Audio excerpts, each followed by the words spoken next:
రేపల్లో చాలా ఊర్లు వెళ్ళాను, కానీ ఉమ్మడి గుంటూరు జిల్లా బాపట్లో పుట్టాను నేను. గత ఎన్నికలకు కూడా రాలేకపోయాను. ఈసారి అదృష్టం నాకు లభించింది.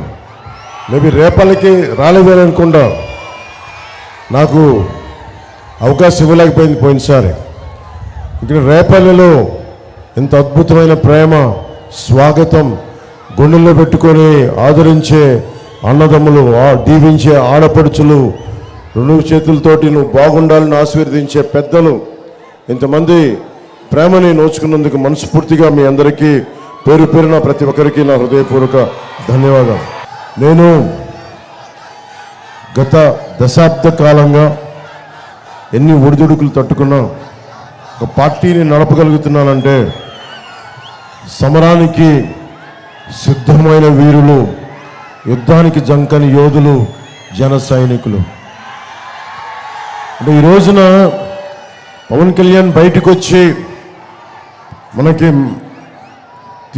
టీడీపీ నాయకులు, తెలుగుదేశం నాయకులు వచ్చి మద్దతు తెలపగలిగానంటే నాకు అండగా ఉన్న జన సైనికులు లేకపోతే నేను ఎంత ధైర్యం ఉన్నా కానీ ఒక్కడనే, మీరు రోడ్ల మీదకి రాకపోతే, మీ ధైర్యాన్ని చూపించకపోతే నిజంగా ఏమి చేయలేం. అలాగే వీర మహిళలకు కూడా ప్రత్యేకించిన ధన్యవాదాలు. అంటే ఎన్నో సందర్భాల్లో నిజంగా యువత రోడ్ల మీదకి వస్తే 151 ఎమ్మెల్యేలుండి 30 మంది ఎంపీలుండి గుండాగర్దీ చేసే ప్రభుత్వం, అరాచకం చేసే ప్రభుత్వం, దాడులు దోపిడీలు చేసే ప్రభుత్వం, పేకాటలు నడిపే ప్రభుత్వం, యువతకు ఉపాధి అవకాశాలు ఇవ్వని ప్రభుత్వం, కనీసం సాగునీటి అవసరాలు తీర్చని ప్రభుత్వం, ఇవన్నిటిని తట్టుకొని నిలబడగలిగాను. నేను తెలుగుదేశం పార్టీకి అండగా ఉండగలిగానంటే మబ్బుల్లో పరిగెత్తే పిడుగులు లాంటి మా జన సైనికులకి, కథం తొక్కే వీర మహిళలకి, మీ అందరికీ 2 చేతులెత్తి నేను నమస్కారం తెలియజేస్తున్నాను. ఒకసారి నిజంగా ప్రభావం అయ్యే యువత ముందుకొస్తే ఎలాంటి అరాచకాలైనా మనకి అడ్డుకోవచ్చు అనేది మీరే నిదర్శనం. సో మీ అందరికీ ఎందుకు నేను చాలాసార్లు ఇంటర్వ్యూస్లో మధ్యన మాట్లాడుతూ ఉన్నాను. అందరూ అడుగుతున్నారు, రాజీవ్ సర్దేశాయ్ దగ్గర నుంచి ఈ నేషనల్ ఛానల్స్ అంతా అడుగుతున్నారు, మీరు ఎందుకు ఓడిపోయినా బలంగా ఉన్నారు, ఎందుకు నిలబడ్డారు అంటే, నేను మా నాన్న ఇక్కడ మంగళగిరిలో దగ్గర నుంచి పొన్నూరు, బాపట్ల ఇలాంటి ప్రాంతాల్లో ఒక కానిస్టేబుల్గా పనిచేసిన వ్యక్తి.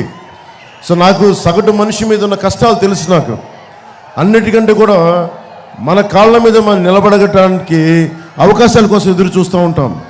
సెల్ఫ్ రెస్పెక్ట్ కోసం, ఆత్మగౌరవం కోసం తపన పడుతూ ఉంటాం. మనకు ఎవరికి ఇంకొక డబ్బు అవసరం లేదు, కానీ మనం మన ఆత్మగౌరవాన్ని దెబ్బతీస్తూ ఉంటే ఎదురు తిరగాలనిపిస్తుంది, రకరకాలుగా పోరాటాలు చేయాలనిపిస్తుంది. సో సగటు మనిషి కోపం, ఆవేదనని అర్థం చేసుకున్నవాడిని.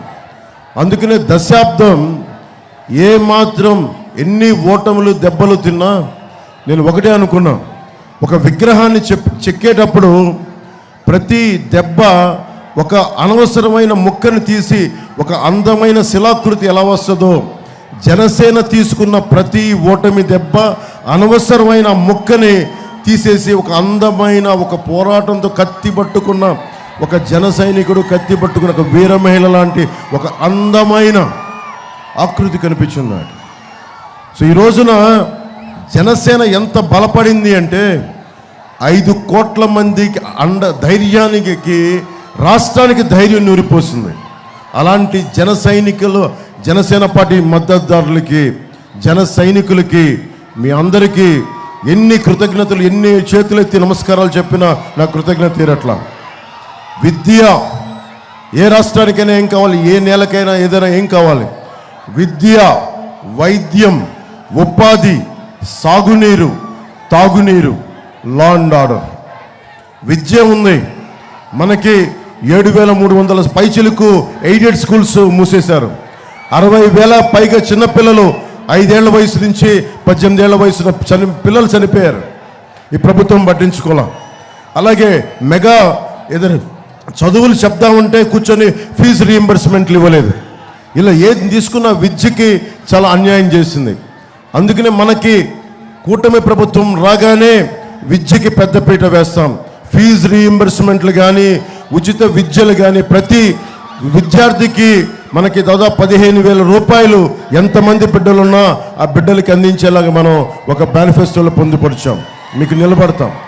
అలాగే ఎయిడెడ్ స్కూల్స్ ఏవైతే క్లోజ్ చేశారో, ఏవైతే విచిత్రంగా కలిపేశారో స్కూల్స్ని, ఎస్సీ బీసీ స్కూల్స్ వారికి ఎక్కువ ఉపయోగపడే స్కూల్స్ని మూసేశారు.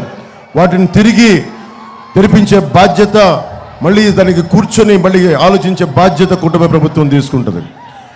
ఉపాధి మెగా డిఎస్సి నోటిఫికేషన్లు ఈరోజు దాకా విడుదల చేయలేం. 18,000కు పైగా పోస్టులు ఉన్నాయి. ఒక ఉద్యోగం ఇవ్వాల, ఒక పోలీస్ కానిస్టేబుల్ ఉద్యోగాలు ఇవ్వాల. మలమలమలాడుతూ ఉన్నారు. చదువులు అయిపోయినాయి. నిజంగా కనుక మీరు ఆలోచించి కనుక ఆ రోజున నమ్మకుండా కనుక ఓటు మనకి ఆ రోజున వైసీపీకి వేయకుండా కానీ ఉండే పరిస్థితి ఇంకోలా ఉండేది. కానీ ఒకందుకు మంచిదే అయింది. ఒకసారి ఒక్క ఛాన్స్ తండ్రి లేని బిడ్డనని చెప్పి వచ్చిన వ్యక్తి ఎంత ద్రోహం చేయగలడో రాష్ట్రానికి మీకు అర్థమైంది. అలాగే ఉపాధి, వైద్యం రాగానే కూటమి ప్రభుత్వం ఒకటని నేను చంద్రబాబు గారు మాట్లాడుకున్నప్పుడు ఒకటే చెప్పుకున్నాం. ఉపాధికి రాగానే మెగా డిఎస్సి నోటిఫికేషన్ విడుదల చేస్తాం. ప్రతి సంవత్సరం కనీసం 5 సంవత్సరాల్లో 20 లక్షల ఉద్యోగాలు ఉపాధి కల్పించాలి. 4 లక్షల మంది యువతకి సంవత్సరానికి 4 లక్షల మంది చొప్పున యువతకి ఉపాధి అవకాశాలు కల్పించాలి అని చెప్పి బాధ్యత తీసుకున్నాం. ఉపాధి అవకాశాలు లభించాలంటే పరిశ్రమలు రావాలి, పెట్టుబడులు రావాలి. దానికి బలమైన స్థిరమైన రాజకీయ వాతావరణం ఉంటే తప్ప మనకి పెట్టుబడులు రావు. మీరే చెప్పండి, ఇక్కడ మనం రోజు కొట్టుకుంటా ఉంటే ఇక్కడ బిజినెస్లు ఎవరు చేస్తారు? ఎవరు షాపులకు వస్తారు? ఆ గోల్డ్ మెడల్ షాపే ఉంది, అక్కడ ఎలక్ట్రానిక్ షాపే ఉంది, అక్కడ ఎవరు వస్తారు బయటికి మనం రోజు కొట్టుకుంటా ఉంటే? అందుకని పొలిటికల్ స్టెబిలిటీ, రాజకీయ స్థిరత్వం చాలా చాలా అవసరం. అందుకే లోక్ నాయక్ జయప్రకాష్ నారాయణ గారి స్ఫూర్తితోటి ఎమర్జెన్సీ కోసం ఆయన ఎలా అయితే పోరాటం చేశారో అన్ని పార్టీలు కలిసి రావాలి, వైసీపీ వ్యతిరేక ఓటు చీలనివ్వనని చెప్పి ఇప్పటం గ్రామంలో 2021 మార్చి 14న చెప్తే ఆ మాటకి పర్యవసానం, ఆ మాటకి జవాబే ఈ రోజున మీ ముందుకు వచ్చి అందరం భారతీయ జనతా పార్టీ, తెలుగుదేశం, జనసేన అన్ని కలిపి వచ్చినాయి. ఆ రోజు అందరూ అడిగారు ఎలా సాధ్యపడుతుందని. మనసుంటే మార్గం ఉంటుంది. ఈ నేల మీద పిచ్చి మమకారం ప్రజల మీద కాపాడుకోవాలి అని ఒక ఆకాంక్ష ఉంటే అన్నీ జరుగుతాయి. మనం జరిపించాం.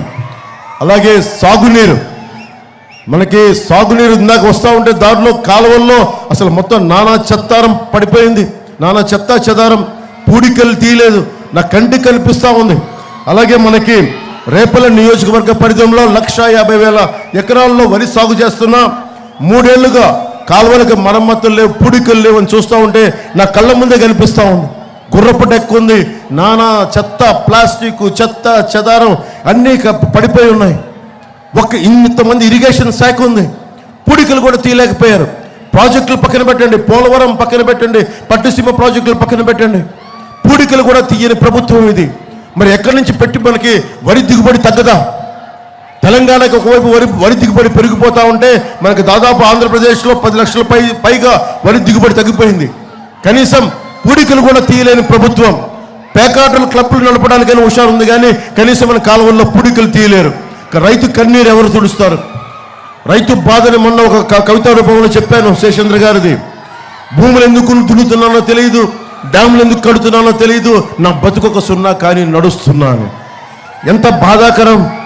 3,000 మంది కౌలు రైతులు చనిపోయారు. 3,000 కౌలు రైతులు చనిపోతే నాకు బాధ కలిగి ఏ విధంగా సహాయం చేయాలంటే ఒక పేపర్ స్టేట్మెంట్, పొలిటికల్ స్టేట్మెంట్ ఇస్తే సరిపోదు.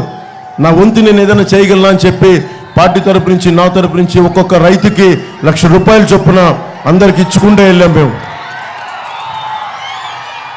నిజంగా ఒక ఎకరం రైతు నాకు రైతాంగం చెప్తా ఉన్నారు, అన్నీ బాగుంటే ఒక్కొక్క రైతుకి 25,000 నష్టం, కౌలు రైతుకైతే 35,000 నుంచి 45,000 నష్టం. ఎప్పుడు గిట్టుబాటు ధర వస్తుంది? ఎప్పుడు లాభసాటి ధర వస్తుంది? ఎప్పుడు ధరల స్థిరీకరణ నిధి నుంచి అండగా నిలబడతా ఉంటే పొలిటికల్ స్టెబిలిటీ కావాలి. అందరం కలిసికట్టుగా ఉండాలి. ఇదేదో జనసేనకో, తెలుగుదేశంకో, చంద్రబాబు నాయుడు గారికో, లేదంటే భారతీయ జనతా పార్టీకో, నాకో కాదు. ఇది రాష్ట్ర 5 కోట్ల మంది ప్రజలు కావాలి అంటే అనగానే సత్యప్రసాద్ గారు లాంటి వాళ్ళు కలుపుకెళ్ళాలి, అలాగే మన చంద్రశేఖర్ గారిని కలుపుకెళ్ళాలి. వీళ్ళందరికీ ఎందుకు నేను ఒకటే అనుకున్నా, నేను బతికుండగా ఈ రాష్ట్రానికి అన్యాయం జరగనివ్వను, తెలుగు ప్రజల ఐక్యతకి అన్యాయం జరగనివ్వను, భారతదేశ సమగ్రతకి అన్యాయం జరగనివ్వను, భంగం వాటిల్లనివ్వను. పొలాల్లో నిలిచిపోయిన డ్రైన్లు పారుదలగాక కుళ్ళిపోతా ఉంది. ఇక్కడ ఒక్క మన రేపల్లి సమస్య కాదు, ఏ మూలకెళ్ళిన ఇదే సమస్య. మనకి ముఖ్యంగా అరవల్లి, ఉప్పూడి పరిసరాల డ్రైన్లు, వాటిని మీరు చూడండి, అక్కడ వెళ్ళి చూస్తే గుర్రపు డెక్క, నాచు, ప్లాస్టిక్, రకరకాల నానా వ్యర్థాలతో నిండిపోయింది. ఎవరు బాధ్యత తీసుకుంటారు? ఎవరు మాట్లాడతారు? మనకి బాధ్యత గల నాయకులు కావాలి. కూర్చున్న ఎమ్మెల్యేలు తెలంగాణ నుంచి, కర్ణాటక నుంచి ఇళ్ళకొచ్చి ప్యాకాట క్లబ్లు నడిపించడం తప్ప వీళ్ళకి డ్రైన్లు పొడ్చాలని, డ్రైన్లు శుద్ధి చేయాలని బాధ్యత లేదు వీళ్ళకి. ఎంత దారుణంగా ఉంది పరిస్థితి. అరే, అన్నం పెట్టే రైతుకి అండగా లేని కాడికి ఎందుకు? మరి చుట్టుపక్కల మన జీవనదులు బోల్డన్ ఉన్నాయి, మనకి ఇన్ని పంట కాలువలు ఉన్నాయి, ఇన్ని ఇరిగేషన్ ప్రాజెక్టులు ఉన్నాయి, ఇంకా తాగునీటికి సమస్య ఉంది. ఏ నియోజకవర్గంకి వెళ్ళు తాగునీటి సమస్య. ఒక జల్ జీవన్ మిషన్ కేంద్ర ప్రభుత్వానికి ఉంది, ప్రధానమంత్రి గారు స్టార్ట్ చేసింది. ప్రతి ఇంటికి రక్షిత మంచినీరు కుళాయి కావాలని నిధులు వచ్చినాయి, 100 కోట్ల నిధులు వచ్చినాయి. ప్రతి జిల్లాకి డబ్బులు సద్వినియోగం చేయాల, దాంట్లో డబ్బులు కొట్టేద్దాం అనుకుంటున్నారు తప్ప ఒక్కొక్క ఇంటికి ఒక కుళాయి పెట్టాలి, డబ్బులు వస్తున్నాయి, డబ్బులు ఉన్నాయి. అరే, అన్ని మాటల మీద వెనక్కి తీసుకొని కనీసం తాగునీటి అవసరాలు కూడా తీర్చలేని ప్రభుత్వం. రేపల్లె ఒక సముద్ర తీరం ప్రాంతం, ఎంత గొప్పగా డెవలప్ చేయొచ్చు, ఎంత గొప్ప పర్యాటక కేంద్రంగా తయారు చేయొచ్చు. కానీ ఇది పేకాటకి కేర్ ఆఫ్ అడ్రస్గా అయిపోయింది. పేకాటకి యువతకి మనం ఏం చెప్తాం? పేకాటక. అటు మనం గుడివాడికి వెళ్తే పేకాట క్లబ్లు, బందరికి వెళ్తే పేకాట క్లబ్లు, అటు ఉత్తరాంధ్ర వెళ్తే పేకాట క్లబ్లు, మట్టి మాఫియాలు, దోపిడీలు, దాడులు తప్ప ఒక్క అభివృద్ధి లేదు. మాట్లాడదామంటే భయపెడతారు, నోరు తెరుద్దామంటే గొంతులొక్కేద్దాం ఉంటారు. అరే, బలంగా అంటే అందరిని మనకి విచ్ఛిన్నం చేద్దామని. మనం భయపడితే సమాజంలో అభివృద్ధి రాదు. నేను మీకు ధైర్యం ఇవ్వడానికి వచ్చాను. మీ ప్రాణానికి నా ప్రాణం అడ్డు. అభివృద్ధి జరగాలి. ఇప్పుడు వాగు పుడికలు తీయకపోతే మన సముద్రంలోకి వెళ్ళాల్సిన నీళ్లు పంట పొలాల వైపు వచ్చి కుళ్ళిపోతూ ఉన్నాయి. దీని గురించి మాట్లాడేవాడెవడు లేడు. మనకి ఏషియన్ డెవలప్మెంట్ బ్యాంక్ దాదాపు 55 కోట్ల రూపాయలు శాంక్షన్ చేసింది మన తాగునీటికి, ముఖ్యంగా మన రేపల్లి మున్సిపాలిటీకి. దానికి పక్కనున్న పట్టిసీమ ప్రాజెక్టు నిర్వీర్యం చేయడం వల్ల ఆ పని ముందుకెళ్ళనివ్వట్ల. అలాగే మనం కూర్చోబెట్టి స్వభావం రీత్యా ఇది ఇసుక నేల, డ్రైనేజ్ మురికి నీరు బయటికి రావడం వల్ల అస్తవ్యస్తంగా అయిపోద్ది. దీని గురించి మాట్లాడేవాడెవడు? పేకాట క్లబ్ల మీద ఉన్న జోరు హుషారు ప్రజా సమస్యల మీద, తాగునీటి సమస్యల మీద లేదు. ఇందాక చెప్పినట్టుగా land titling act, land grabbing act, అది జగన్ ల్యాండ్ గ్రాబింగ్ యాక్ట్. అది ముందేం చేశాడు? వీళ్ళ ఇంట్లో ఉన్నది, వీళ్ళ కుటుంబంలో కూడా ఈ పక్కన పడే ఆస్తులను దోచుకోవడం మీద ఉన్న పిచ్చి వీళ్ళకి. పాపం మనకి రైల్వే కోడూరులో కూడా వెంకట నరసయ్య గారు అని చెప్పి వెరైటీస్ మైన్ ఆయన గుర్తించారు.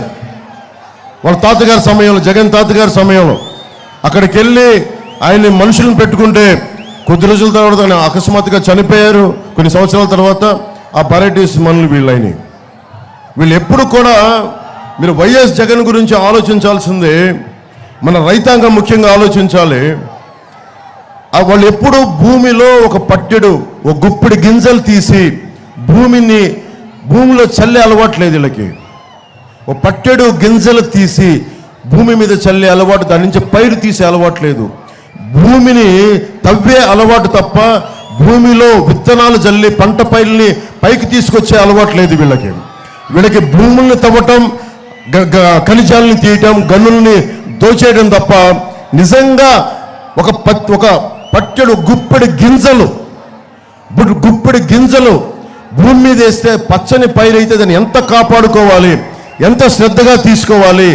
మన చేతిలో ఒక ముద్ద అన్నం తింటున్నామంటే రైతు పడ్డ కష్టం, రైతు పడే కార్చే కన్నీరు ఇవన్నీ తెలియాలంటే గనుల్ని మనకి భూమిని మనకి ఛేదించేవాడికి రైతు తాలూకు కష్టం ఎప్పటికీ అర్థం కాదు. నిజంగా ఇది రైతు ఆలోచించాలి. స్వభావం ఎలా ఉంటుందంటే కష్టం ఉన్నోడికే కష్టం తెలుస్తుంది. బిడ్డలున్న తండ్రికే ఇంకొక బిడ్డ కష్టం తెలుస్తుంది. మనకి అమర్నాథ్ గౌడ్ చనిపోతే అక్కను రక్షించకుండా అమర్నాథ్ గౌడ్ బాధ ఎవరికి తెలుస్తుంది? బిడ్డలు కోల్పోయిన తండ్రికి తెలుస్తుంది, బిడ్డలున్న తండ్రికి తెలుస్తుంది, ఆడబిడ్డలున్న తల్లిదండ్రులకు తెలుస్తుంది. జగన్ మొన్న చెప్తా ఉన్నాను, తెనాల్లో ఇంత పెద్ద గులకరాయి, చిన్న గులకరాయి పడితే ఇంత పెద్ద కూర్చొని డ్రామా వేసాం. నేనేం చెప్పాను ఇందాక, లా అండ్ ఆర్డర్ అని చెప్తున్నాను. లా అండ్ ఆర్డర్ ఎంత కావాలి, ఎంత అవసరం అంటే ఈ వెనకున్న రేపల్ల స్టేషన్ వెనకాలే కదండి, రేపల్ల రైల్వే స్టేషన్. ఇక్కడ నేను అప్పుడు అనిత గారు హోమ్ మినిస్టర్ పాప ఒక మహిళని భర్త ముందు దారుణంగా అగౌరవపరిచి మానానికి భంగం కలిగిస్తే బాధ్యత ఉన్న ఒక హోంమంత్రి ఏం మాట్లాడాలండి? ఏం మాట్లాడాలి? శిక్షలు పడాలి, పట్టుకోవాలి. అప్పుడుగా ఒకటో రెండో రేపులు జరుగుతాయి అంటారు ఆవిడ. ఆ ఒక్క మాట పర్యవసానం మీరు ఎంత ఊతమిస్తుంటే మనందరం ఆలోచించాలి. నాయకులు చాలా బాధ్యతతోటి నాలుక మీద నియంత్రణతో మాట్లాడాలి, ఒళ్ళు దగ్గర పెట్టుకొని మాట్లాడాలి. ఆ రోజు రేపల్ల స్టేషన్లో జరిగిన ఒక దారుణమైన సంఘటన శిక్ష పడి ఉంటే అమర్నాథ్ని అక్కని ఆ ఆడబిడ్డని ఏడిపించడానికి సాహసం చేసేవాళ్ళు కాదు. అంటే ఒకటి రెండో జరుగుతాయి, క్రిమినల్స్ రాజ్యాలు వెళ్ళొచ్చు, తప్పులు జరిగితే ఏదైనా అయిపోవచ్చు, మనల్ని ఎవరిని ఏం చేయలేని ఒక భరోసా. అమర్నాథ్ వాళ్ళ అక్కని స్కూల్కి వెళ్తూ ఉంటే ఏడిపిస్తే అమర్నాథ్ 15 ఏళ్ళ బిడ్డ, ఆ కుర్రవాడు అమర్నాథ్ గౌడ, అమర్నాథ్ బీసీయా ఎస్సీయా కాదు, ఇవన్నీ కాదు. ఆ బీసీకి జరిగిన అన్యాయం వీటన్నిటికంటే మించి కూడా అరే నిండు 100 ఏళ్ళు బతకాల్సిన బిడ్డ అమర్నాథ్. నిండు 100 ఏళ్ళు ఎవడైనా ఏం దీవిస్తాం? నిండు 100 ఏళ్ళు చల్లగా బతుకున్నానని అంటాం, కానీ నువ్వు అర్ధాంతరంగా చనిపోవని ఎవరిని కోరుకో. అలాంటి బిడ్డ ఎందుకు చనిపోయాడు? చంపేశారు. రోడ్డు మీదకి వచ్చి అక్కని చడాయిస్తూ ఉంటే, ఏడిపిస్తూ ఉంటే వచ్చి మా అక్కని ఏడిపించొద్దు అని అన్న మాటకి కోపం పెట్టుకొని చేలల్లోకి తీసుకెళ్ళి, జొన్న చేలల్లోకి, ఆ చెరుకు చేలల్లోకి తీసుకెళ్ళి కూర్చొని పెట్రోల్ వేసి కాల్ చేశారంటే నేను ఇదే బాధ చెప్పాను. ఎంత బాధ కలిగిందంటే, చిన్నప్పుడు నేను మార్షల్ ఆర్ట్స్ నేర్చుకునేటప్పుడు నిప్పు మంటలతో కొట్టించుకునేవాడిని. క్షమించాలి చప్పట్లు కాదు అంటే వినండి, నిప్పులతోటి మంటలతోటి కొట్టించుకునేవాడిని. ఈపు మీద, ఒంటి మీద కొట్టించుకుంటే ఒళ్ళు కాలిపోయేది. ఈ రోజుకి నా ఏళ్ల మీద కాలిపోయిన ముద్రలు ఉంటాయి, శరీరం కాలిపోయింది. అంటే ఒక చిన్నపాటి నూనె చుక్క వంట చేసేటప్పుడు పడితేనే గిలగిల్లాడిపోతాం. అలాంటిది ఒక 15 ఏళ్ళ బిడ్డ చేసిన తప్పు ఏంటంటే, మా అక్కని ఏడిపించకండి అన్నందుకు జొన్న చేలలోకి తీసుకెళ్ళి పెట్రోల్ వేసి అంటించేశారు. ఆ బిడ్డ ఎంత ఏడుపు ఏడ్చుంటాడో, ఎంత ఆత్మ ఎంత క్షోభించి ఉంటుందో మనం ఊహించుకోలే. గుండె పూడుకుపోద్ది, నా గొంతు పూడుకుపోద్ది, నాకు ఎంత ఏడుపు వస్తో. ఏంటి దీనికి అంటే law and order issue. Law and order ఇది బలమైన మంత్రులకు కానీ, బలమైన హోంశాఖ బలమైన అధికారులకే, ఒక ఎస్ఐకే నువ్వు రౌడిజం కంట్రోల్ చెయ్యంటే నేను మీకు చెప్తున్నాను, 2 వారాల్లో ప్రతి రౌడీ ఎదవని మక్కలు ఇరగ్గొట్టి కింద సెల్లో కూర్చోబెడతాం. ఎస్ఐకి ఉంది, ఒక సబ్ ఇన్స్పెక్టర్ పోలీసుకు ఉంది. నువ్వు పోలీసులను పని చేయనిస్తే కదా. ఎంతసేపు రౌడీలు వెనకేసుకురా, అమ్మాయిలు ఏడిపించే వాళ్ళు వెనకేసుకురా, దాడులు చేసేవాళ్ళు వెనకేసుకురా అంటే ఇలాగ ఉంటుంది ప్రభుత్వం. మనం ఎందుకు భయపడాలి? మాట్లాడితే చంద్రబాబు గారిని జైల్లో పెడతారు. చంద్రబాబు గారు నాకే స్నేహితులు కాదు, బంధువు కాదు. అరే ఒక సీనియర్ రాజకీయ నాయకుడు, చాలా దశాబ్దాలుగా పాలిటిక్స్ని హ్యాండిల్ చేసిన వ్యక్తి.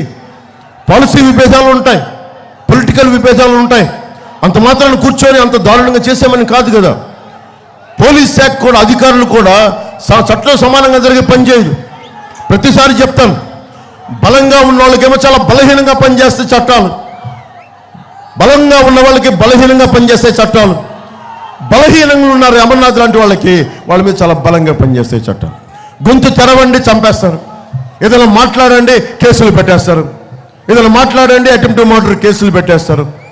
ఎవడు ఎదురు తిరగాలి, ఎందుకు మాట్లాడాలంటే అనేది మన ప్రజాస్వామ్యం. ఇది ప్రజాస్వామ్యంలో మీరు రోడ్ల మీదకి వచ్చి గొంతెత్తకపోతే ఈరోజు నేను ఓట్ల కోసం అడగట్లా, ఓట్ల కోసం తపన పడట్లా, మీ భవిష్యత్తు కోసం తపన పడుతున్నా, మీ బంగారు భవిష్యత్తు కోసం అదే అన్నం పండించే రైతు బాగుండాలని కోరుకుంటున్నా. కనీసం ఉపాధి అవకాశాలు ఏమి పక్కన పెట్టి తాగునీరు కావాలి. ఆక్వాతో నిండిపోయింది, వ్యర్థాలతో నిండిపోయింది. ఆక్వా డబ్బులు కావాలి, ఆక్వాతో మొత్తం లోపలికి వెళ్ళిపోయింది, మొత్తం భూమి నీరు కలుషితం అయిపోయింది. కనీసం రక్షిత మంచినీరు కావాలి. మట్టి దవ్వేస్తా ఉన్నారు. ఎక్కడికి వెళ్ళి మనకు మడ అడవులు రక్షణ, రేపల్లికి మడ అడవులు రక్షణ, తుఫాన్లు రాకుండా ఆపుతాయి. అలాంటి మడ అడవులను కూడా మనకి ఛేదించి తీసేసి తీర ప్రాంతానికి రక్షణ లేకుండా చేస్తున్నారు. ఏదైనా మాట్లాడితే కూర్చోబెట్టి అమర్నాథ్ గౌడ్ చనిపోతే మోపిదేవి వెంకటరమణ గారు వచ్చి 10 లక్షల రూపాయలు క్యాష్ పట్టుకొచ్చేలా చూపిస్తారు. ఏమర్థం చేసుకుంటాం అంటే ఒక 15 ఏళ్ల బిడ్డ ప్రాణం 10 లక్షల రూపాయల. ఒక కొండని కిందకి లాగేసి ఒక నిలువున ఒక చెట్టుని నరికేస్తే ఆ చెట్టుకు వెల కట్టగలవా? ఒక ప్రాణానికి వెల కట్టగలవా? 10 లక్షల రూపాయలు ఇచ్చి క్యాష్ ప్రభుత్వం చెక్ ఇస్తుంది. 10 లక్షల రూపాయలు క్యాష్ తీసుకొచ్చి వాళ్ళ తల్లిదండ్రుల మీద బీదవాళ్లే వాళ్ళని తీసుకొచ్చి ఇలా అంటే వాళ్ళు ఏంటి టెంప్ట్ అయిపోతారన్నా, లొంగిపోతారన్నా వాళ్ళు చీకొట్టారు డబ్బు తల్లిదండ్రులు ఇద్దరు. ఎందుకంటే న్యాయం జరగాలి మా బిడ్డకని. నేను లా అండ్ ఆర్డర్ నేను చెప్తున్నాను మీకు, కూటమి ప్రభుత్వం చాలా బలమైన లా అండ్ ఆర్డర్ సిచ్యువేషన్ తీసుకొస్తుంది. ఒక్క ఆడబిడ్డకు కానీ ఎవరికైనా సరే అన్యాయం జరిగితే హోంమంత్రికి సంబంధం లేదు, ఒక బలమైన కానిస్టేబుల్ కూడా వాళ్ళని ఎదిరించే స్థాయికి అంత బలోపేతం చేస్తాం పోలీస్ వ్యవస్థని. నిజాంపట్నం పోర్టు మనకి నిజంగా కానీ పూర్తి చేస్తే ఎంత అభివృద్ధి ఉంటుందో, ఎన్ని ఉపాధి అవకాశాలు వస్తాయి. ఇవన్నీ చేయాలంటే చాలా గ్రేట్ స్టెబిలిటీ కావాలి మనకి. ఆ స్టెబిలిటీ కోసం రావాలి అంటే నేను కూర్చొని ఎందుకు తపన పడుతున్నానంటే ఓటు చేయకూడదని అనుకున్నా. అంటే రాష్ట్ర విభజన తర్వాత మనందరం విడివిడిగా కొట్టుకుంటూ ఉన్నాం, అందరం కలిసి ఉండాలి. 2014 నుంచి నా తపన ఇదే. అందరం కలిసి ఉంటే తప్ప, మెజారిటీ పార్టీలు కలిసి ఉంటే తప్ప మన గ్రామాలు మీరు చూడండి. ఆ రోజు నేను చంద్రబాబు గారికి అండగా ఉండగానే ఎంత బలమైన ఒక ప్రశాంతమైన వాతావరణం వచ్చింది. ఇంకా ఈ సమాజంలో సాటి మనిషి కోసం నిలబడగలిగే వాళ్ళు ఒక సమూహం ఇంకా ఉంది అని ఒక భావన కలిగేది. ఇది నేను ఆయనకి చేసింది కాదు, అది మనందరికీ మనం చేసుకున్నది. అరే నీ కష్టం ఉంటే నేను వస్తా, ఈయన కష్టం ఉంటే ఇదిగో ఆయన వస్తారు, నేను వస్తాం. ఇలా ఒకరికొకరు. అమర్నాథ్ గౌడ్ కుటుంబానికి కష్టం వస్తే మేము బయటికి వస్తాం. ఇది ఒక కుటుంబం, ఒక వ్యక్తి సమస్య కాదు, మన నేల సమస్య, మన జాతి సమస్య, మన ఆంధ్రప్రదేశ్ సమస్య. ఇది సూర్యలంక దగ్గర ఉన్న సుమారుగా 95 చదరపు కిలోమీటర్లు మడడవుల్ని ఆక్రమించి చెరువులు తవ్వేస్తా ఉన్నారు. 1 ఎకరం కాదు, 2 ఎకరాలు కాదు, 95 చదరపు కిలోమీటర్లు. ఇప్పటికీ 1500 హెక్టార్లు తవ్వేశారు.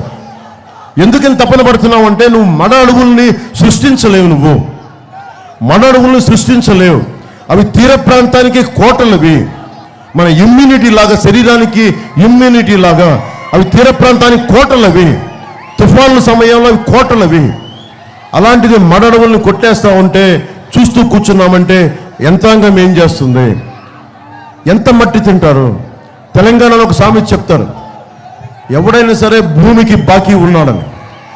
నువ్వు ఎంత మట్టిని తినే చివరికి ఎవడైనా సరే, వైసీపీ వాడైనా సరే, మీరు మట్టిలో కలిసిపోవాల్సిందే. మీరు ఎక్కడికి వెళ్ళలేరు. మీరు అడ్డగోలుగా దోపిడీ చేస్తా ఉంటే చూస్తూ ఊరుకో. మా లాంటి వాళ్ళు ఇంకా బతికే ఉన్నాం. పవన్ కళ్యాణ్ లాంటి జన సైనికులు మేమందరం ప్రజాస్వామ్యానికి పరిరక్షకులుగా మేమందరం బతికే ఉన్నాం, నిలబడతాం. రాజకీయ మనకి లబ్ధికి అతీతంగా ఈ దేశం కోసం చచ్చిపోయే వాళ్ళు ఇంకా బతికే ఉన్నాం. మనకి వైఎస్ జగన్ గుర్తుపెట్టుకోవాలి, వైసీపీ నాయకులు గుర్తుపెట్టుకోవాలి. ఇదో కూల్చేవాడు ఉంటే కట్టేవాడు ఉంటాడు, దోపిడీ చేసేవాడు ఉంటే దోపిడీని నిలువరించేవాడు ఉంటాడు. అడ్డగోలుగా మీరు దాడులు చేస్తూ ఉంటే తిరగబడేవాడు ఉంటాడు. గుర్తుపెట్టుకోండి. కాలం అందరికీ అన్ని అవకాశాలు ఇస్తుంది. ఇప్పుడు దాకా మీరు 5 సంవత్సరాలు ఇచ్చారు, సంతోషం. జగన్ ఒకటే అడిగాడు, ఒక్క ఛాన్స్ ఇమ్మన్నారు. ఒక్క ఛాన్స్ ఇంటే ఏం చేశాడు? మీకు సాగునీరు ఇవ్వాల, తాగునీరు ఇవ్వాల, కాలువల్లో పుడికలు తీయాల, మెగా డిఎస్సి ఇవ్వాల, ఏ ఒక్కటి ఇవ్వాల. ఉన్న స్కూల్స్ తీసేశాడు, మనకి ఫీజు రీయింబర్స్మెంట్లు సరిగ్గా చేయలే. అమ్మఒడి అని చెప్పి ఎంతమంది బిడ్డలు ఉంటే అంతమంది బిడ్డలు ఉన్నాడు, ఒక్క బిడ్డకు మించి ఇవ్వట్లా. ఇవన్నీ కాకుండా మేము ఒకటే చెప్పాం, మీరు మేనిఫెస్టో చూడండి. అందరూ యువతంతా ఉన్నారు, మహిళలు ఉన్నారు, పెద్దలు ఉన్నారు. మీ కూటమి మేనిఫెస్టో చూడండి. మేము బాధ్యత తీసుకుంటాం, జవాబుదారీతని వహిస్తాం. దివ్యాంగులను కూడా బెదిరిస్తాం. దివ్యాంగులు కూడా బెదిరిస్తున్నారు వీళ్ళు. మనం దివ్యాంగులకి ఇప్పుడు ఇచ్చే 3,000 కాకుండా 6,000 రూపాయలు దివ్యాంగులకు ఇస్తున్నాం.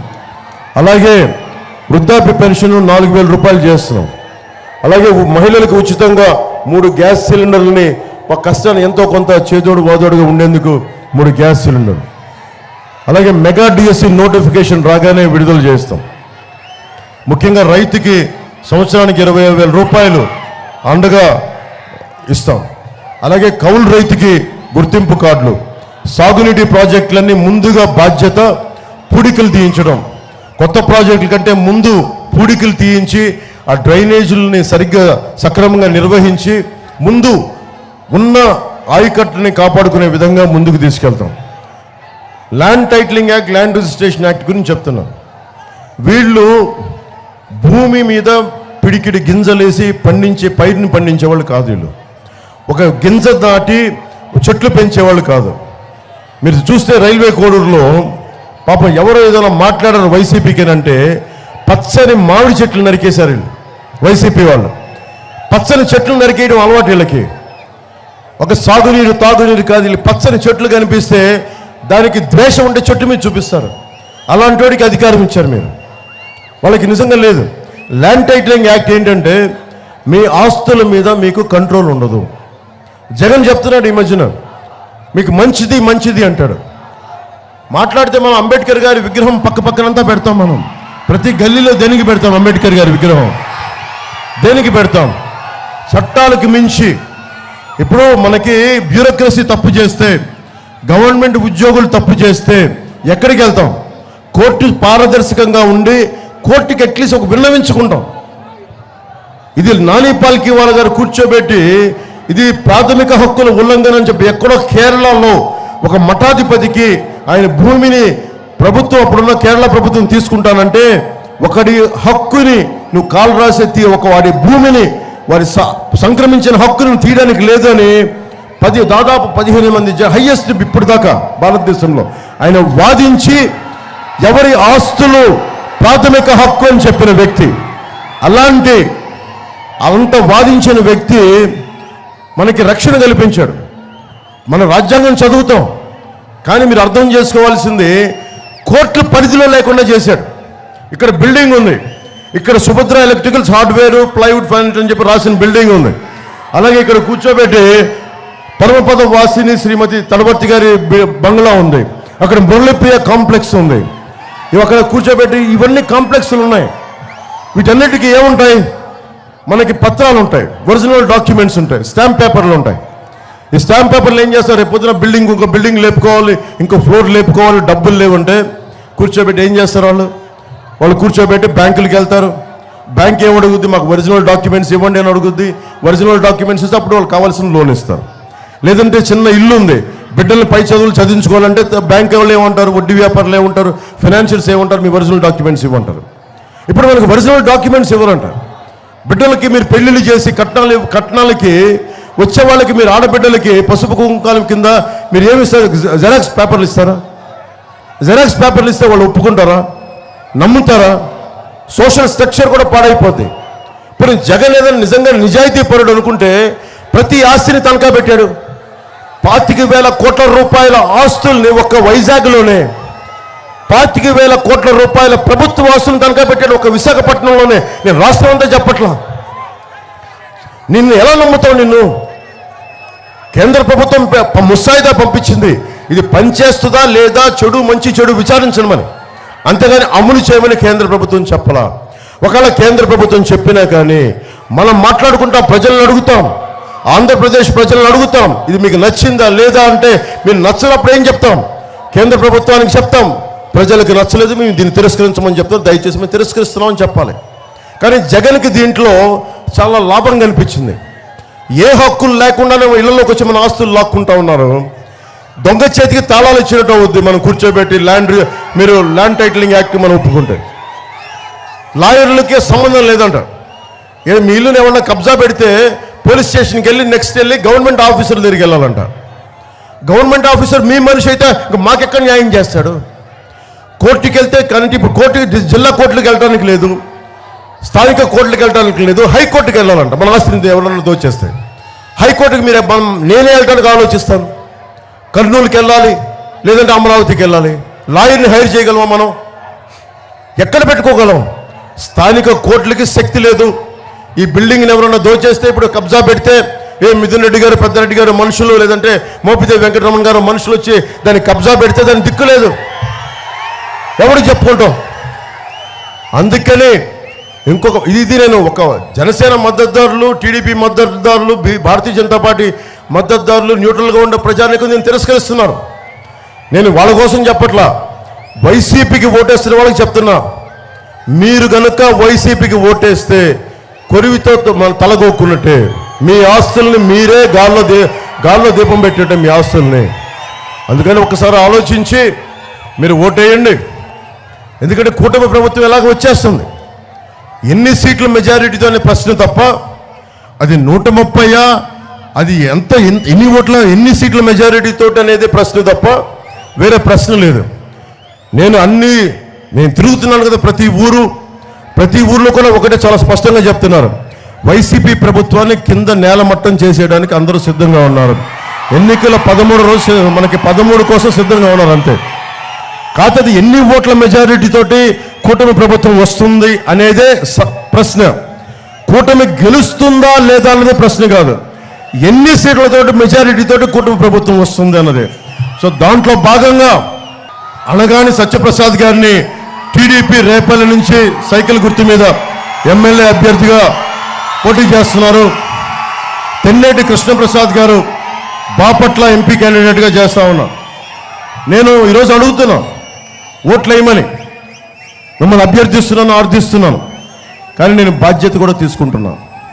మన రేపల్లి సమస్యలకు కానీ, బాపట్ల సమస్యలకు కానీ, పార్లమెంట్ సమస్యలకు కానీ మీకు కష్టం వచ్చినప్పుడు మన జన సైనికుల ద్వారా, జనసేన నాయకుల ద్వారా మీరు ఒక్క కబురు పంపించినా మేము బాధ్యత తీసుకుంటాం. పూడికలు తీగిపోయిన కూర్చోబెట్టి మన జన సైనికులు, మన జనసేన నాయకులు దీనికి బాధ్యత తీసుకుంటారు. నేను కూడా బాధ్యత తీసుకుంటాను.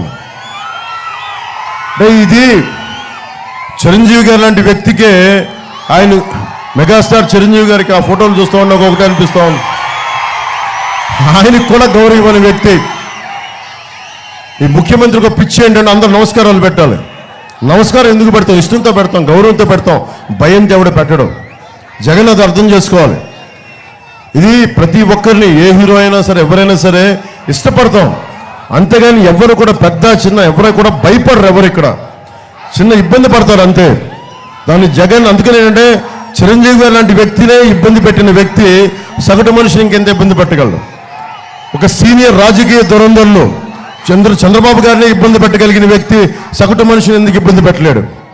అందుకని ఇది మార్పుకి మనం వస్తున్నాం. మార్పు కూటమితోనే సాధ్యం. నేను సైజు తగ్గించుకొని ఓటు శాతం పెరిగినా కానీ ఎందుకు తగ్గించుకున్నామంటే ఈసారి ప్రజలు ఓడిపోకూడదు, ప్రజలకు అండగా నిలబడాలి, యువత ఓడిపోకూడదు అని చెప్పి మనస్ఫూర్తిగా మీ అందరికీ తెలియజేసుకుంటూ, ఆడబిడ్డలకి భరోసా ఇవ్వాలి, వారిని మహిళలకి సాధికారత, వారి కాళ్ళ మీద వాళ్ళు నిలబడగలిగే మనకి డబ్బు, వారి సంపాదన ఉండాలి వాళ్ళ దగ్గర. ఇలాంటి బలమైన మనకి ప్రాజెక్ట్స్తో వస్తూ ఉన్నాం. మనకి వీటన్నిటిని దృష్టిలో పెట్టుకొని మీరందరూ కూడా ఒకటే గుర్తుపెట్టుకుని 41,000 కోట్ల ఇసుకలో దోచేశారు, 40,000 కోట్ల రూపాయలు మధ్యలో దోచేశారు, సిపిఎస్ రద్దు చేస్తామని చెప్పారు, పోలీసులకి టీఏలు డిఏలు సరెండర్ లీవ్స్ కూడా ఇవ్వలేదు. ఈ రోజు వరకు కూడా నిజంగా ఇబ్బంది పడేలా చేస్తూ ఉన్నారు. కూటమి ప్రభుత్వం రాగానే నేను బలమైన బాధ్యతలు తీసుకునే వ్యక్తుల సమూహం ఇది. అనగాని సత్యప్రసాద్ గారు కానీ, మనకి కృష్ణప్రసాద్ గారు కానీ, అక్కడున్న చంద్రబాబు గారు కానీ, నేను కానీ మేమందరం బాధ్యత తీసుకుంటాం. కష్టాలు ఉంటాయి, అద్భుతాలు మేము రాత్రికి రాత్రి సృష్టించలేము, కానీ నిలబడతాం, పారిపోం. సాగునీరు, తాగునీరు, విద్య, వైద్యం, ఉపాధి, లా అండ్ ఆర్డర్ ఇవన్నీ కూడా చాలా సవ్యంగా తీసుకెళ్తామని తెలియజేసుకుంటున్నాం. అంబటి రాయుడు గారు ఉన్నారు ఇక్కడ, ఆయన కూడా ఇబ్బంది పెట్టాడు. ఒకవైపు మెగాస్టార్ చిరంజీవి గారిని అయితే, ఇంకోవైపు చంద్రబాబు నాయుడు గారిని అయితే, ఇంకోవైపు స్థానిక అందరి రాజకీయ నాయకుల్ని అయితే, ఇంకోవైపు క్రికెటర్ 19 ఏళ్ల వయసులో డబుల్ సెంచరీ కొట్టాడు. అలాంటి వ్యక్తి పాపం చాలా ఇష్టంగా చాలా ప్రేమతో వెళ్ళాడు. పాపం ఆయనకి రాజకీయాలు తెలియదు, నమ్మాడు. ఆయన జగన్ చాలా ప్రేమగా నిముడతాడు కదా అందరినీ. పాపం నిజం అనుకుని వెళ్తే కూర్చోబెట్టి ఒకటే చెప్పాడు, ఒకటే మాట అన్నాడు నాకు అంబటి రాయుడు గారు, వైసీపీ వాళ్ళకి బానిసలు కావాలి కానీ సమభుజంతో మనకి సగౌరవంగా కూర్చొని ఆత్మగౌరవంతో ఉండేవాళ్ళు అవసరం లేదు. బానిసలు కావాలి, మోచేతి అంబలి తాగేవాళ్ళు కావాలి. అరే మేము మనకి బాబాసాహెబ్ అంబేద్కర్ని గుండెలో పెట్టుకున్న వాళ్ళం, గౌరవిస్తాం, నాయకులకి గౌరవం ఇస్తాం, ఆత్మగౌరవాన్ని తాకట్టు పెట్టాం, బలంగా నిలబడతాం, ఎదురిస్తాం. అంబటి రాయుడు గారిని ఎందుకు పెట్టాను నేను ఒకటే అడిగా, యువతకి భవిష్యత్తులో ప్రతి చోట మీరు మనకి ఏమని కావాలి, స్టేడియంస్ కావాలి. అరే సాయంత్రం పూట సరదాగా బయటికి వెళ్దామంటే ఇంట్లో ఉండే మగ్గిపోయి ఇళ్లలో మగ్గిపోయి ఆడబిడ్డలకి చిన్న పార్కులు లాంటివి కావాలి. ఇంత పెద్ద తీరం ఉంది, సముద్ర తీరం ఉంది, సరదాగా బీచ్లోకి వెళ్ళి కూర్చునే ఫెసిలిటీస్ కావాలి. ఇవన్నీ ఏం లేవు మనకి. తాగునీటికి సాగునీటికి దిక్కు లేదు. ఇవన్నిటికి ఎక్కడ మనం కూర్చొని మనం పని చేయాలి. యువతకి మీరు నేను వచ్చినప్పుడు వస్తా ఉన్నారు, యువత మీకు స్టేడియంస్ కావాలి, ఉపాధి కావాలి, విద్య కావాలి. ఒక్కొక్కడు ఎలా పరిగెడతారంటే యువత నేను వస్తున్నప్పుడు 10 కిలోమీటర్లు 15 కిలోమీటర్లు చొక్కాలు తీసేసి మరి పరిగెడతా ఉంటే నాకు అనిపిస్తే అరే వీళ్ళందరూ దేశ నిర్మాణానికి ఎంత గొప్పగా పనిచేస్తారు. వీళ్ళు ఈరోజు ఎక్కేస్తా ఉన్నారు, అక్కడ దానిపైన ఎక్కేస్తారు, స్తంభాలకి ఎక్కేస్తారు. నేను దాంట్లో తప్పనుకోను. నేను ఏం ఆలోచిస్తానంటే ఇంత శక్తి ఉంది వాళ్ళకి, యువతకి ఇంత శక్తి ఉంది.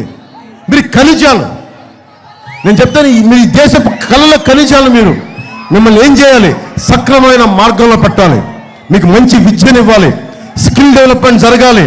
అది ముస్లిమా, హిందువా, క్రిస్టియన్నా, నువ్వు కాప, కమ్మ, రెడ్డ, బీసీయా, ఎస్సీయా, ఎస్టీయా కాదు, నువ్వు మనిషివా కాదా, నీకేం నేర్చుకోవాలనుంది, ఏం కావాలనుంది, నువ్వు ఆడబిడ్డవా మగబిడ్డవా కాదు, అమ్మ నీకేం కావాలనుంది, నాన్న నీకేం కావాలనుంది.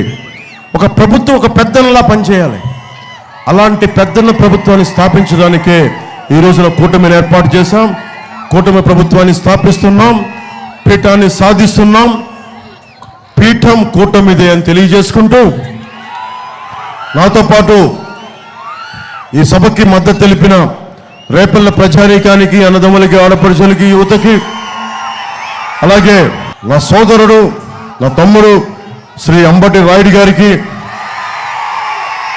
జనసేన పాయింట్ ఆఫ్ కాంటాక్ట్ మత్తి భాస్కర్ గారికి, ఇంకొల్లు మాణిక్యాలరావు గారు Bharatiya Janata party point of contact గారికి, మా జిల్లా అధ్యక్షులు గాదే వెంకటేశ్వరరావు గారికి, పంతాయి మురళీధరరావు గారికి, TDP state organization secretary Gudapati Srinivasarao గారికి, మిక్కిలినేని నాగవంశీ గారికి జనసేన పార్టీ, గంగపోయిన సుధీర్ యాదవ్ జనసేన పార్టీ నాయకులకి, అలాగే అనగాని సత్యప్రసాద్ గారికి, తెన్నేటి కృష్ణప్రసాద్ గారికి ఇంకొక మారు మీ మద్దతు కావాలని కోరుకుంటూ, గెలుపు కూటమిదే, పీఠం కూటమిదే అని తెలియజేసుకుంటూ సెలవు తీసుకున్నాను. మీ అందరూ కూడా ఈ వేసవిలో ఓటు మీరు వేయటం కాదు, మన అంబటి రాయుడు చెప్పినట్టుగా మీరేస్తూ 10 మంది చేత ఓటేయించండి. 10 మంది చేత ఓటేయించండి. అలాగే పొద్దునే ఓటేసేయండి. జనసేన మద్దతుదారులు మన గాజు గ్లాస్ సింబల్ లేదనే అవసరం లేదు. తెలుగుదేశం మనకి ఉన్న, బీజేపీ ఉన్నా, మనం లేని చోట అది మన కూటమి ప్రభుత్వం, మన ప్రభుత్వం. అది నేను అండగా నిలబడతాను మీ అందరికీ. సో అందరికీ ధన్యవాదాలు తెలుపుకుంటూ ఈ వేసవి కాలంలో మీరు ఆరోగ్యంగా ఉండాలి, జాగ్రత్తలు తీసుకోండి. అందరం నలుగుతూ ఉన్నాం. సో అద్భుతంగా మీ ఆయురారోగ్యం ఉండాలి. మీరందరూ, మీరు మీ కుటుంబ సభ్యులు నిండు నూరేళ్లు ఆరోగ్యాలతో ఉండాలని, వర్ధిల్లాలని కోరుకుంటూ ఆ పరమేశ్వరుణ్ణి, అల్లాని, ఆ జీసస్ని వేడుకుంటూ, ఆ దేవిని, ఆ పరమేశ్వరుని వేడుకుంటూ మీ అందరికీ తెలియజేసుకుంటూ సెలవు తీసుకున్నాను. జై టీడీపీ, జై బీజేపీ, జై జనసేన, జై హింద్.